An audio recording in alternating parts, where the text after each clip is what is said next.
Well, good morning, my friend. It's Thursday morning. Welcome to the Pastor's Podcast. Good to have you along this morning. And I hope that you're looking forward to a good weekend. Of course, this is the weekend that everybody loses an hour of sleep. Time change Sunday, this Sunday. And I hope that you're already preparing for it. You say, how? Set your clock ahead. Start waking up ahead now till Sunday morning to make the change. And there's several reasons why I'm telling you, because you don't have to be sluggish. Second, you wait till Sunday, you're not going to get from the preaching what you ought to do. So whether you lose your hour of sleep tomorrow morning or Sunday morning, you're going to lose it. So start now so that you can have a good Sunday. Would you do that? And don't be so stubborn. You're going to lose that hour. So just start it now. Get it over with so you can catch up, because the weekend's a good time to catch up. So if you do it now during the work week, let's say you do it on tomorrow morning, Friday morning, you lose that hour. It gives you a couple days to kind of recover before Sunday morning. So I'm going to encourage you tomorrow morning, go ahead and wake up an hour earlier because you're going to be moving your clocks forward on Saturday night. And of course, our phones will automatically do that. So let me encourage you tomorrow morning, change your clocks tomorrow morning so that way you just get your tired day done on Friday and Saturday and you're ready on Sunday. And I want to encourage you to do that. And that would be a good thing to do. Let me also encourage you to register for the Old Paths Conference, just about a week away. It's going to be a great conference, and I would encourage you to come, be a part of it. Not too late. It's free to register, free to come. I want you to do that. And oldpathsconference.com, you do that.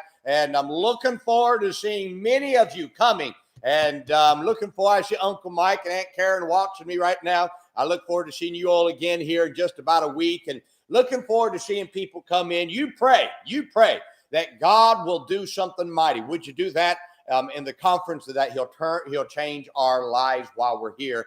Operation Revival. How we've got to have revival. And I encourage you, do your part. And let's pray that God does something. Now, Luke chapter 2 and verse 52, I want to talk to you about three words from this verse. It says, and Jesus increased in wisdom and stature and in favor with God and man. Now, one of the greatest attributes of Christ while he was on earth was that he did not stay the same as when he came.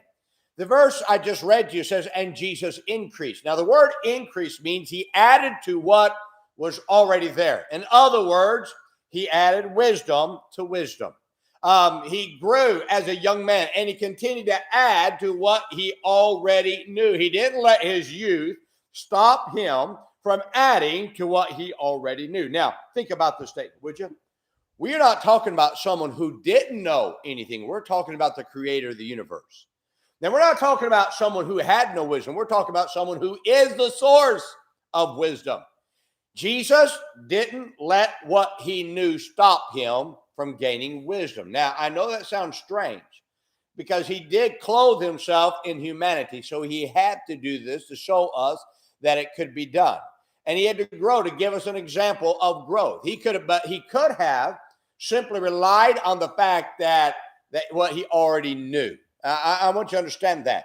You see, what we don't understand oftentimes is we'll never understand the humanity of Christ, yet the deity of Christ and how he put on humanity to cover the deity. I don't understand all of that. I just know this. He is the Son of God, always has been the Son of God.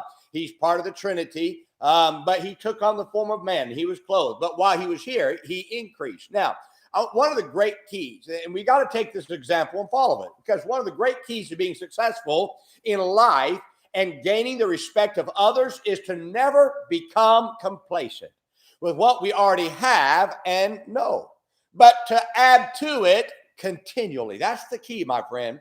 You see, what allows a person to continue to lead is that they add to what they already know, so that those they lead never catch up to them and pass them up. Many followers have passed their leaders because the leaders stopped adding to what they've already had. Now, instead, this leader relied on the past and then wondered why they lost influence with the present generation.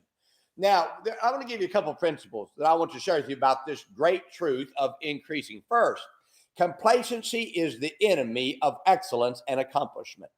Just because you've accomplished something in the past does not mean that you are accomplishing something today.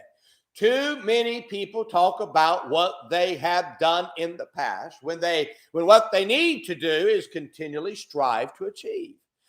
You have to understand that respect is continually earned. Just because you did something yesterday doesn't mean that you've gained someone's respect today. It is what you do today that causes people to respect you. When you become complacent with what you have done and only talk about what you used to do, then people stop respecting you. Second, complacency is the enemy of faith. When you stop living by faith is when you stop pleasing God. Faith never stops, but always moves forward. So when you stop adding to what you already have, you stop living by faith. The only reason that faith works is because of what you're doing today. And it keeps you from becoming complacent. Now, I'm saying this, that faith keeps the drive inside of you and keeps the complacency away. Now, the greatest need of our day is to continue to add to what God's already given to us. Every church needs to increase by adding to what they've already done. Just because you've grown doesn't mean you need to stop. Every ministry worker needs to keep adding to the attributes as part of their life and adding to who they are and adding to the fruit of what they have. If you want to please God for your entire life, then never become complacent with what you have, but always add to what God has already given to you, and you'll be in favor with both God and man. Now, let me just stop right here and just say this. What happens is a lot of people, they have a great history, but that's all they have is history. At some point, you better produce now. What you're doing now will determine whether listen, a lot of people are living on yesterday, but yesterday, it doesn't help us today. At some point, another generation grows up and says, who are you? What are you doing? So you got to do something. I was 28 years in evangelism, and God was good to me for 28 years.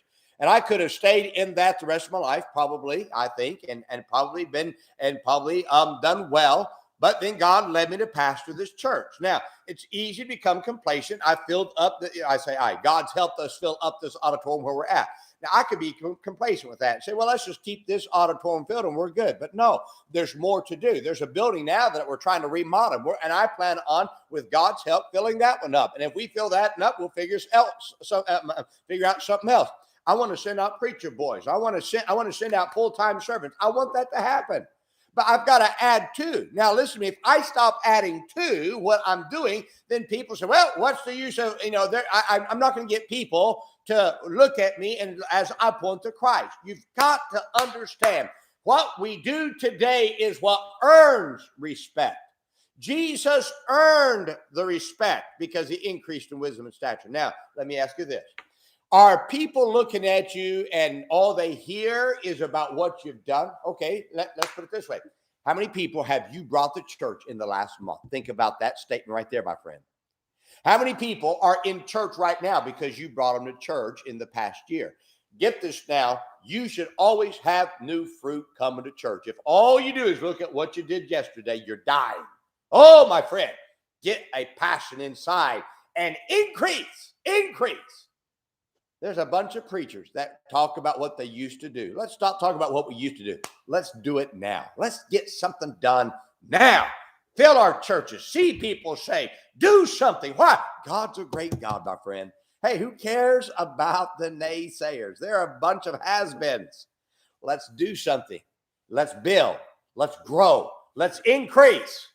And watch God do something mighty through us. Well, I hope this is a help to you, my friend. Now, remember today, be good to everybody. Everybody's having a tough time. Have a great day, my friend.